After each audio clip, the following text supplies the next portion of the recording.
gulay. At lagyan natin ng sardinas. 555 sardinas. So, lutuin natin guys. Igisa natin yung sardinas. So, ito na guys. Kumulo na siya guys. So, pwede natin ilagay yung ating gulay. Konting gulay lang naman to guys.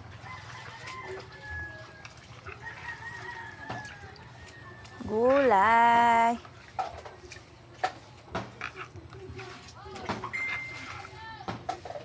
Yes. Yan yung ating gulay. At i-mix lang. I-mikus-mikus na natin yan. Mikus-mikus.